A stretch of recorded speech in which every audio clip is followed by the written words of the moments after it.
മുറിവുകൾ മറന്നോ എന്നുള്ളതാണ് ചോദ്യം. ഇപ്പോൾ എം വി ജയരാജന് പ്രതികരണം വന്നില്ല എന്ന് നമ്മൾ പറഞ്ഞതേ ഉള്ളൂ. എം വി ജയരാജന് പ്രതികരണം വന്നിട്ടുണ്ട്. എം വി ജയരാജൻ പി ജയരാജനെ പൂർണ്ണമായും തള്ളുകയാണ്. DGP നിയമനത്തെ ന്യായീകരിച്ച് എം വി ജയരാജൻ കൂത്തുപറമ്പ് വെടിവയ്പ്പിന് കാരണക്കാരൻ റവാഡ ചന്ദ്രശേഖർ അല്ല, വെടിവയ്പ്പിൽ റവാഡ ചന്ദ്രശേഖറിന് പങ്കില്ലെന്ന് തെളിഞ്ഞതാണ്. ഇപ്പോൾ കൂത്തുപറമ്പ് വെടിവയ്പ്പിന്റെ പേരിൽ മുതലക്കണ്ണീർ ഒഴുക്കുന്നത് ദുരുദ്ദേശത്തോടെയാണ് എന്ന് എം വി ജയരാജൻ പറഞ്ഞിരിക്കുന്നു. കാര്യങ്ങൾ വളരെ ക്രിസ്റ്റൽ ക്ലിയർ ആണ്. ഇനി പാർട്ടിക്കകത്ത് അടിപൊട്ടും, പാർട്ടിക്കകത്ത് അതായത് പി ജയരാജനെ തള്ളുകയാണ് ഈ വിഷയത്തിൽ. സുജയ, അപ്പൊ മൂർത്തമായ ഈ സാഹചര്യത്തിൽ ഞാൻ എന്റെ അഭിപ്രായത്തിലേക്ക് കടന്നോട്ടെ. അതെ അതെ, എം വി ജയരാജൻ പറഞ്ഞതോടുകൂടി കുറച്ചുകൂടി കാര്യങ്ങൾ വ്യക്തമായിട്ടുണ്ടാകും. അപ്പോൾ നേരത്തെ അങ്ങനെ പി ജയരാജനെ എൻഡോഴ്സ് ചെയ്തുകൊണ്ട് പി ജയരാജൻ പറഞ്ഞതുപോലെ പാർട്ടിക്കുള്ളിൽ സഖാക്കൾക്ക് വലിയ വിഷമമുണ്ടെന്ന് പറഞ്ഞത് എന്തായാലും എം വി ജയരാജനും അദ്ദേഹവും ഒരു ഔദ്യോഗിക സ്ഥാനത്തിരിക്കുന്ന പാർട്ടിയുടെ ഒരു പ്രധാനപ്പെട്ട നേതാവാണല്ലോ. അദ്ദേഹം തന്നെ പി ജയരാജൻ പറഞ്ഞതിൻ്റെ മറുപടിയായി തന്നെയാണ് ഇപ്പോൾ ഈ പ്രതികരണം വന്നിരിക്കുന്നതെന്നാണ് ഞാൻ മനസ്സിലാക്കുന്നത്. ഇവിടെ റവാഡ ചന്ദ്രശേഖറിൻ്റെ ജസ്റ്റിസ് പത്മനാഭൻ കമ്മീഷൻ, ജുഡീഷ്യൽ കമ്മീഷൻ്റെ അന്വേഷണ റിപ്പോർട്ട് നിയമസഭയുടെ മേശപ്പുറത്ത് വയ്ക്കുന്നത് 1997 ജൂലൈ 7-ാം തീയതിയാണ്. അതിനുശേഷമാണത് പത്രത്തിൽ പ്രസിദ്ധീകരിച്ച് വരുന്നത്. കാരണം 10 ദിവസത്തെ ഇടവേളയിലാണ് പത്രത്തിൽ ആ കുറിപ്പ് വിശദമായി തന്നെ, അതായത് ഒരു സംക്ഷിപ്ത രൂപം പ്രസിദ്ധീകരിക്കുന്നത്. ആ 10 ദിവസത്തിനിടയിൽ എന്തൊക്കെ സംഭവിച്ചു എന്നതുകൂടി ആലോചിക്കണം.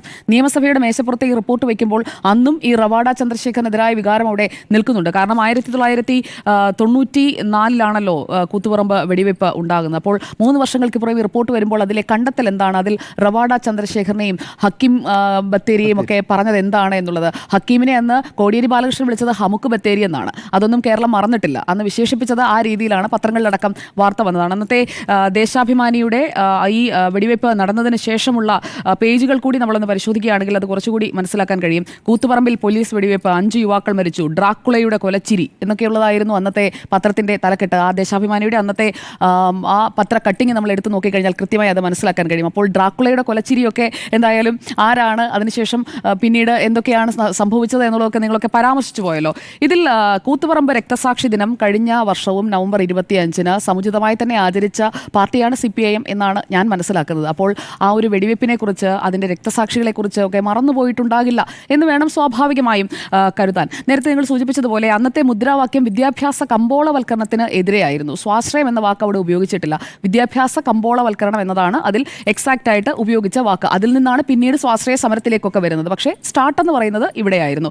1994 നവംബർ 25-ന് സമരം നടക്കുന്നു. അതിൽ KK രാജീവനും ഷിബുലാലും റോഷനും മധുവും ബാബുവും രക്തസാക്ഷികളാകുന്നു. സഖാവ് പുഷ്പൻ കഴിഞ്ഞ സെപ്റ്റംബറിൽ രക്തസാക്ഷിത്വം വരിക്കുന്നു. അതാണ് കൂത്തുപറമ്പ് വെടിവെപ്പിൽ സംഭവിച്ചത്.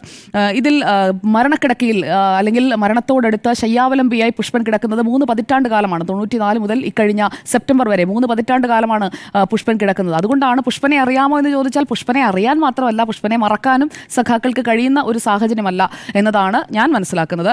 ആ കിടക്കയിൽ കിടക്കുമ്പോഴും പി ജയരാജൻ പറഞ്ഞതുപോലുള്ള ഒരു വാചകവും പുഷ്പനിൽ നിന്ന് ആവർത്തിച്ച് ചോദിച്ചപ്പോഴും വന്നിട്ടില്ല. കോടിയേരി ബാലകൃഷ്ണനെ കാണാൻ അദ്ദേഹത്തിൻ്റെ വിയോഗവേളയിലൊക്കെ എങ്ങനെയാണ് പുഷ്പനെ കൊണ്ടുവന്നത് എന്നതൊക്കെ നമ്മളുടെ മുന്നിൽ ആ ഒരു കണ്ണീരണിയിക്കുന്ന ദൃശ്യമൊക്കെയുണ്ട്. കിടക്കയിൽ കിടന്നു വരുന്ന പുഷ്പനെയൊക്കെ നമ്മൾ കണ്ടതാണ്. അവിടെ പുഷ്പന്റെ അവസാനം വരുന്ന പ്രതികരണവും പാർട്ടിയാണല്ല എന്നാണ്. ഒരിക്കൽ പോലും പാർട്ടിയെ തള്ളിപ്പറയുകയോ അല്ലെങ്കിൽ അന്നും റവാഡ, അതായത് പുഷ്പൻ മരിക്കുന്നതിന് അല്ലെങ്കിൽ പുഷ്പൻ രക്തസാക്ഷിത്വം വരിക്കുന്നതിന് മുൻപ് തന്നെ റവാഡയെ കോടതി കുറ്റവിമുക്തനാക്കിയിരുന്നു. അപ്പോൾ ഈ പോലീസിനെതിരെ അന്ന് DYFI ഉയർത്തിയ മുദ്രാവാക്യങ്ങൾ, MVRനെതിരെ ഉയർത്തിയ മുദ്രാവാക്യങ്ങൾ, അതെല്ലാം ഒരു കാലഘട്ടം കഴിഞ്ഞപ്പോഴേക്കും അത് പതിയെ ഫെയ്ഡ് ഔട്ട് ആവുന്നത് നമ്മൾ കണ്ടതാണ്. കേരളത്തിന്റെ രാഷ്ട്രീയ ചരിത്രത്തിൽ നമ്മൾ എടുത്തു നോക്കി കഴിഞ്ഞിട്ടുണ്ടെങ്കിൽ കാര്യമായ രീതിയിലുള്ള പ്രതികരണങ്ങൾ പിന്നീട് ഈ പോലീസുകാർക്കെതിരെ ഉണ്ടാകുന്നത് നമ്മൾ കണ്ടിട്ടില്ല. അത് ഇപ്പോൾ സംഭവിച്ചു എന്ന രീതിയിൽ റവാഡ ചന്ദ്രശേഖരനെ DGP ആക്കുന്ന തീരുമാനത്തിലേക്ക് എത്തുന്ന സാഹചര്യത്തിൽ കൊണ്ടുവരുന്നത് അത് ദുരുപദിഷ്ടമാണ് എന്ന രീതിയിലാണ് ഇപ്പോൾ എം വി ജയരാജന്റെ പ്രതികരണം വന്നതെന്ന് വേണം മനസ്സിലാക്കാൻ. പാർട്ടിയുടെ തീരുമാനം അനുസരിച്ചായിരിക്കും എം വി ജയരാജൻ മറുപടി കൊടുത്തത്. അല്ലെങ്കിൽ എം വി ഗോവിന്ദൻ പി ജയരാജന് മറുപടി കൊടുക്കേണ്ട. കാരണം ഇരുവർക്കിടയിലെ വൈരം എന്താണ് എന്നതൊക്കെ പാർട്ടിക്കാർക്കും ജനങ്ങൾക്കും ഒക്കെ നന്നായിട്ട് അറിയാവുന്നതാണല്ലോ.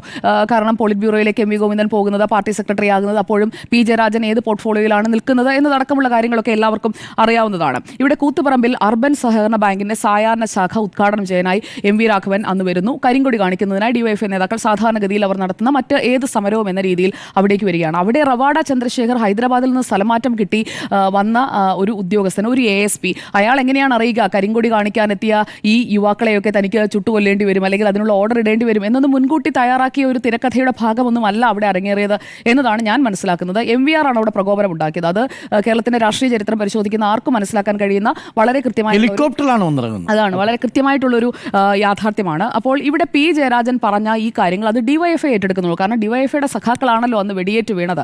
5 പേർ അവിടെയും അതിനുശേഷം 3 പതിറ്റാണ്ടിനിപ്പുറം സഖാവ് പുഷ്പനും. അപ്പോൾ ഡിവൈഎഫ്ഐ പോലും ഇന്ന് ഡിവൈഎഫ്ഐയുടെ പ്രതിനിധി നമ്മുടെ ചർച്ചയിലടക്കം ഉണ്ടായിരുന്നു. അവർ പോലും ഈ ആരോപണം ഏറ്റെടുക്കുന്നില്ല. കാരണം റവാഡ ചന്ദ്രശേഖറിന്റെ സർവീസ് ചരിത്രമടക്കം മന്ത്രിസഭാ യോഗത്തിൽ വിശദീകരിച്ച റവാഡയുടെ മാത്രമല്ല മറ്റു 3 പേരുടെ നിതിൻ അഗർവാളിന്റെയും യോഗേഷ് ഗുപ്തയുടെയും 3 പേരുടെയും സർവീസ് ചരിത്രമടക്കം വിവരിച്ചതിന് ശേഷമാണ് ഈ തീരുമാനത്തിലേക്ക് മന്ത്രിസഭാ യോഗത്തിലെത്തിയത്. അല്ലാതെ മുഖ്യമന്ത്രി പെട്ടെന്ന് വന്നൊരു ടിക്ക് മാർക്ക് ഇട്ടിട്ട് അന്നാ ഇരിക്കട്ടെ റവാഡ ചന്ദ്രശേഖർ കൂത്തുപറമ്പിൽ വെടിവെപ്പിന് ഓർഡർ ചെയ്ത ആളല്ലേ, ഇരിക്കട്ടെ നമുക്ക് DGP തസ്തികയിലേക്ക് കൊണ്ടുവന്നിട്ടൊരു പണി കൊടുക്കാം എന്ന് വിചാരിച്ചൊന്നും മുഖ്യമന്ത്രി ചെയ്തതല്ല.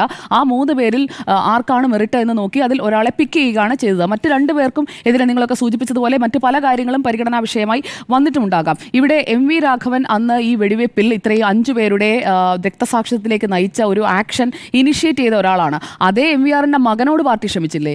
അതേ MVRന്റെ മകൻ 2016 പാർട്ടി ടിക്കറ്റിലല്ലേ മത്സരിച്ചത്? ഇപ്പോൾ പാർട്ടിയുടെ ഞാൻ മനസ്സിലാക്കുന്നതനുസരിച്ച് ക്ഷണിതാവാണല്ലേ ജില്ലാ കമ്മിറ്റിയിൽ, കണ്ണൂർ ജില്ലാ കമ്മിറ്റിയിൽ, കണ്ണൂരിൽ തന്നെയാണ് കണ്ണൂർ ജില്ലാ കമ്മിറ്റിയിലെ ക്ഷണിതാവായി MVRന്റെ സാക്ഷാൽ ജില്ലാ കമ്മിറ്റി അംഗമാണ്. ജില്ലാ കമ്മിറ്റി അംഗമായി സാക്ഷാൽ MVRന്റെ മകൻ നമ്മുടെ പ്രിയപ്പെട്ട ചീഫ് എഡിറ്ററായിരുന്ന MV നികേഷ് കുമാർ ഇന്നിരിക്കുകയാണ്. അപ്പോൾ പാർട്ടി രക്തസാക്ഷികളെ മറക്കുകയോ അല്ലെങ്കിൽ രക്തസാക്ഷികളുടെ രക്തസാക്ഷിത്വത്തിന്റെ വില മറക്കുകയോ ചെയ്യുന്നതല്ല. അത് കാലാകാലങ്ങളിൽ അവർ മാറ്റം വരുത്തിക്കൊണ്ടേ ഇരിക്കുകയാണ്. അതായത് എവിടെയാണോ ആ രക്തസാക്ഷിത്വം സംഭവിച്ചത് അതിൽ നിന്ന് അവിടെ നിൽക്കുകയല്ല. അതിനുശേഷം നോക്കൂ, ജിമ്മി സാർ പറഞ്ഞതുപോലെ അന്നത്തെ അതേ സ്റ്റാൻഡിലാണെന്നുണ്ടെങ്കിൽ ഈ പാർട്ടിയുടെ ഭരണകാലത്ത് ഇത്രയും സ്വാശ്രയ വിദ്യാഭ്യാസ സ്ഥാപനങ്ങൾ തുറക്കുമോ?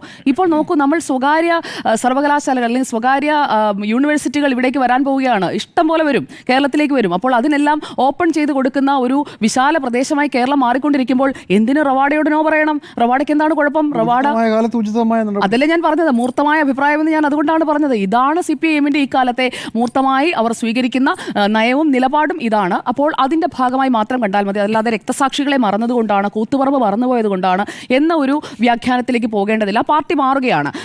കാരണം മുഖ്യമന്ത്രി പിണറായി വിജയൻ പുഷ്പന്റെ മരണവേളയിൽ അനുശോചന സന്ദേശം മുഖ്യമന്ത്രി എന്താണ് പറഞ്ഞത് എന്നതുകൂടി ഞാൻ സൂചിപ്പിക്കാം. അദ്ദേഹം പറഞ്ഞത് അടങ്ങാത്ത വേദനയും അണയാത്ത ആവേശവും, അങ്ങനെയാണ് സഖാവ് പുഷ്പനെ മുഖ്യമന്ത്രി വിശേഷിപ്പിച്ചത്. അപ്പോൾ അങ്ങനെ പറഞ്ഞ ഒരു മുഖ്യമന്ത്രി അത് മറക്കും, അല്ലെങ്കിൽ കൂത്തുപറമ്പ് മറന്നിട്ട് ഉൾക്കൊള്ളും എന്ന് ഞാൻ കരുതുന്നില്ല. അതിൽ റവാഡ ചന്ദ്രശേഖർ എന്ന് പറയുന്ന ASPക്ക് പങ്കില്ല എന്നുള്ള ഈ പത്മനാഭൻ കമ്മീഷന്റെ കണ്ടെത്തലും അതോടൊപ്പം തന്നെ ഹൈക്കോടതി 2012 ഹൈക്കോടതി ഇവരെ കുറ്റവിമുക്തരാക്കിയത്. അതായത് ഈ ഉദ്യോഗസ്ഥർക്ക് ഹക്കീം ബത്തേരിക്കായാലും റവാഡ ചന്ദ്രശേഖരനായാലും വ്യക്തിവൈരാഗ്യമില്ല, കോടതിയുടെ നിരീക്ഷണമാണ്. ഹൈക്കോടതി ഇവരെ കുറ്റവിമുക്തരാക്കിക്കൊണ്ടുള്ള നിരീക്ഷണം 2012 നടത്തിയത്. അങ്ങനെയാണ് ഹൈക്കോടതി കണ്ടെത്തുന്നു. ഒരു ജുഡീഷ്യൽ അന്വേഷണ കമ്മീഷനെ വയ്ക്കുമ്പോൾ ആ അന്വേഷണ കമ്മീഷനും കണ്ടെത്തുന്നു. ഇതല്ലാതെ മുഖ്യമന്ത്രി പിണറായി വിജയന് സ്വന്തം നിലയ്ക്ക് കണ്ടെത്താൻ പറ്റുമോ? പി ജയരാജൻ പറഞ്ഞതിൽ എവിടെയാണ് അങ്ങനെയുള്ള വസ്തുതാപരമായ വിമർശനം എന്നൊരു ചോദ്യം അവിടെ നിൽക്കുകയാണ്. കാരണം ഹൈക്കോടതിയും ജുഡീഷ്യൽ കമ്മീഷനും ഒരുപോലെ കണ്ടെത്തിയ കാര്യങ്ങളാണ്. ഹൈക്കോടതി വെടിവെക്കാൻ ഉത്തരവിട്ടു എന്നുള്ള പരാതിക്ക് തെളിവില്ല എന്നുകൂടി ആ ഉത്തരവിൽ എടുത്തു പറയുന്നുണ്ട്. 2012 ഇത്രയും കാര്യങ്ങൾ നമ്മുടെ മുന്നിലുള്ള വസ്തുതകളാണ്. ഇപ്പോൾ പി ജയരാജൻ നടത്തിയ പ്രതികരണം അല്ലെങ്കിൽ ആ വാചകങ്ങൾ അത് MV ഗോവിന്ദനെയും മുഖ്യമന്ത്രി പിണറായി വിജയനെയും അണികൾക്കിടയിൽ ഡിസ്ക്രെഡിറ്റ് ചെയ്യാൻ ഉപയോഗപ്പെടുത്താം എന്നത് മാത്രമാണ് ഈ വിഷയത്തിൽ എനിക്ക് തോന്നിയ അഭിപ്രായം. കാരണം റവാഡ ചന്ദ്രശേഖർ 1991 ബാച്ചിലെ IPS ഉദ്യോഗസ്ഥനാണ്.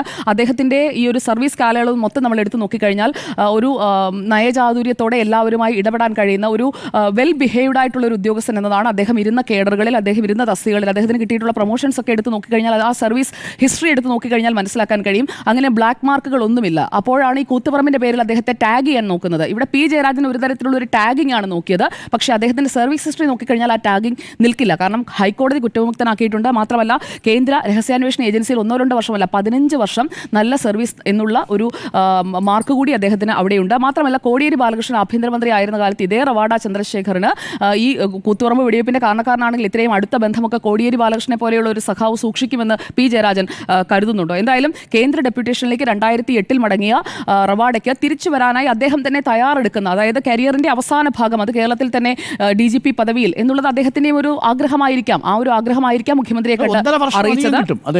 മാത്രമല്ല ഒരു ആന്ധ്രാക്കാരൻ എന്ന നിലയിൽ വിരമിച്ച DGP ദർവേഷ് സാഹിബിന്റെ പിന്തുണയും അല്ലെങ്കിൽ അദ്ദേഹവും ഒരു റെക്കമെൻഡേഷനിലേക്ക് പോയിട്ടുണ്ടോ എന്നത് നമുക്ക് തള്ളിക്കളയാൻ കഴിയില്ല. എന്തായാലും റവാഡ ആ 3 പേരിൽ ഫിറ്റ് ഫോർ ദ ജോബ് എന്ന് മന്ത്രിസഭയ്ക്ക് തോന്നിയത് കൊണ്ടെടുത്ത തീരുമാനമാണ്. അതിൽ കൂത്തുപറമ്പിനെ ടാഗ് ചെയ്യേണ്ടതില്ല എന്നതാണ് എന്റെ അഭിപ്രായം.